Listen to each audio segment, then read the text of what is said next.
আসসালামু আলাইকুম বন্ধুরা, আজ তোমাদের সাথে শেয়ার করব দই বীজ বা বলতে পারো টক দই। এই দইটা দিয়ে তোমরা যে কোনো রান্নার কাজে ব্যবহার করতে পারবে এবং মিষ্টি দইও তৈরি করে নিতে পারবে। আর 4 রকমভাবে আজকে তোমাদের আমি দই তৈরি করে দেখাবো। এখন থেকে বাসায় তোমরা পারফেক্টভাবে দই বীজ তৈরি করে নিতে পারবে। সাথে রয়েছে অনেকগুলো টিপস, সম্পূর্ণ ভিডিওর সাথেই থেকো। তো এখানে আমি 3 কাপ পরিমাণ লিকুইড দুধ নিয়ে নিয়েছি। আর টক দই করার ক্ষেত্রে কিন্তু দুধটাকে টানানোর কোনো প্রয়োজন নেই।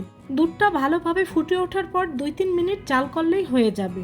তো আমাদের দুধটা জাল করা হয়ে গিয়েছে, এখন এটাকে আমি নামিয়ে নেব। আর নামিয়ে এটাকে আমি ঠান্ডা করে নেব। তো ঠান্ডা করার পর দুধটা এখন কুসুম গরম রয়েছে। আর এখানে আমি 4টা কাপ নিয়েছি। যেহেতু আমি 4 রকমভাবে তোমাদের দই বীজ তৈরি করে দেখাবো, তাই এখানে আমি 4টে কাপ নিয়ে নিয়েছি। প্রত্যেকটা কাপে আমি দুধ ঢেলে নিয়েছি। এখন প্রথমে আমি তোমাদের দেখিয়ে দিচ্ছি কাঁচামরিচ দিয়ে দই বীজ তৈরি করা। আর কাঁচামরিচ আর শুকনো মরিচ দিয়ে আমরা যে দই বীজটা তৈরি করব, এর দুধটা কিন্তু অবশ্যই কুসুম গরম থাকতে হবে। তো আরেকটার মধ্যে আমি দিয়ে দিচ্ছি শুকনো মরিচ। আর এই শুকনো মরিচটা কিন্তু এর মধ্যে ভালোভাবে একেবারে ডুবিয়ে দিতে হবে। আর এখানে আমি ভিনেগার ও লেবুর রস দিয়ে দই বীজ তৈরি করব। তো এখানে আমি 1/2 চা চামচ পরিমাণ ভিনেগার দিয়ে দিচ্ছি। আর ভিনেগার দিয়ে আর লেবুর রস দিয়ে যেই দই বীজটা আমি তৈরি করব, ওই দুধটা কিন্তু অবশ্যই ঠান্ডা হতে হবে। এখানে যদি এই দুধটা তোমরা কুসুম গরম নাও, তাহলে কিন্তু দুধটা ছানা কেটে যেতে পারে। তাই অবশ্যই ভিনেগার আর লেবুর রস দিয়ে দই বীজ তৈরি করতে হলে ঠান্ডা দুধ নিতে হবে। তো ভিনেগারটা আমি হালকা হাতে মিশিয়ে নিয়েছি। এখন আরেকটা কাপে আমি দিয়ে দিচ্ছি লেবুর রস। আর এই লেবুর রস আর ভিনেগার দিয়ে যখন দুধের মধ্যে আমরা দিয়ে দেব, তখন কিন্তু এটা হালকা হাতে আস্তে করে নাড়িয়ে নেব। আর এই দুটোর ক্ষেত্রে কিন্তু দুধটা অবশ্যই ঠান্ডা দুধ নেবে। তো লেবুর রসটাও আমি হালকা হাতে মিশিয়ে দিয়েছি। আর শুকনো মরিচটা কিন্তু আমি সম্পূর্ণভাবে দুধের মধ্যে ডুবিয়ে দিয়েছি। এখন এখানে আমি একটা ননস্টিকের কড়াই নিয়ে নিয়েছি। তোমরা কিন্তু যে কোনো ধরনের কড়াই এখানে ব্যবহার করতে পারো বা পাত্র ব্যবহার করতে পারো। এখন একে একে এর মধ্যে আমি দুধের কাপগুলো দিয়ে দিচ্ছি। এখন এটাকে আমি ঢাকনা দিয়ে ঢেকে দেব। আর এই ঢাকনার যে ছিদ্রটা রয়েছে, সেটা আমি টিস্যু দিয়ে বন্ধ করে দেব।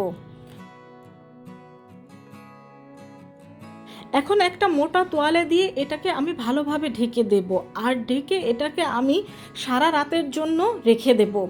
আর এটা তৈরি করতে আমার 14 ঘন্টার মতো সময় লেগেছে। তোমাদের যেদিনই টক দইয়ের প্রয়োজন হবে, তার আগের দিন এইভাবে করে সহজভাবে তোমরা টক দইটা তৈরি করে নিতে পারো। আর এই টক দইটা দিয়ে কিন্তু তুমি দই তৈরি করতে পারবে এবং রান্নার বিভিন্ন কাজেও কিন্তু এই টক দইটা ব্যবহার করতে পারবে।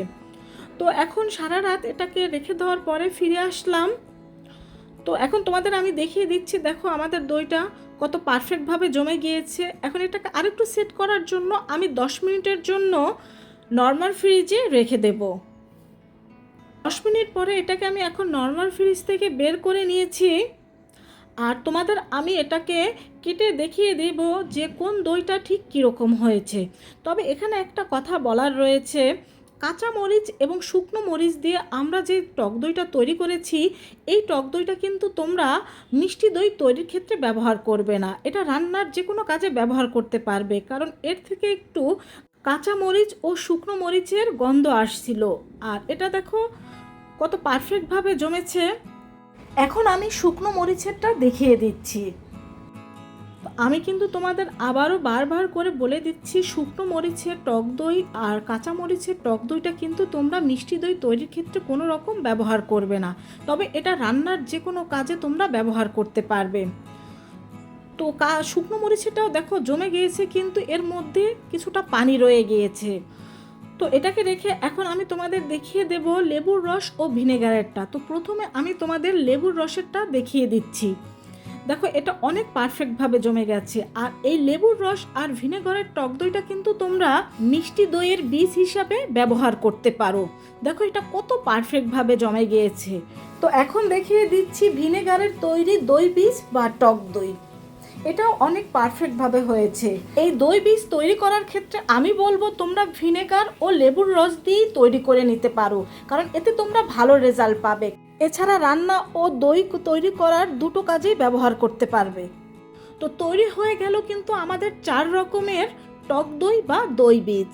তো একটা পিরিচে আমি তোমাদের এটাকে কেটে দেখিয়ে দিচ্ছি, আর এটা দেখলেই তোমরা বুঝতে পারবে কতটা পারফেক্ট হয়েছে। আর এখন তোমরা এই দইটাকে পানি ঝরিয়ে মিষ্টি দইতে বা রান্নার কাজে ব্যবহার করতে পারো। আর এই টক দইটা নর্মাল ফ্রিজে রেখে 4-5 দিন সংরক্ষণ করতে পারো, আর ডিপ ফ্রিজে রেখে 10 থেকে 15 দিন সংরক্ষণ করতে পারো। এর থেকে বেশি দিন টক দই ফ্রিজে রাখা যাবে না, এতে এর কার্যকারিতা অনেক নষ্ট হয়ে যায়। তো আশা করছি তোমাদের আর বাজার থেকে টক দই কিনে নিতে হবে না। ভালো লাগলে কমেন্ট করে জানাবে, আর তোমার বন্ধুদের সাথে অবশ্যই শেয়ার করবে, যেন তারাও এরকম টক দই বাসায় তৈরি করে নিতে পারে। সবাই ভালো থেকো, আল্লাহ হাফেজ।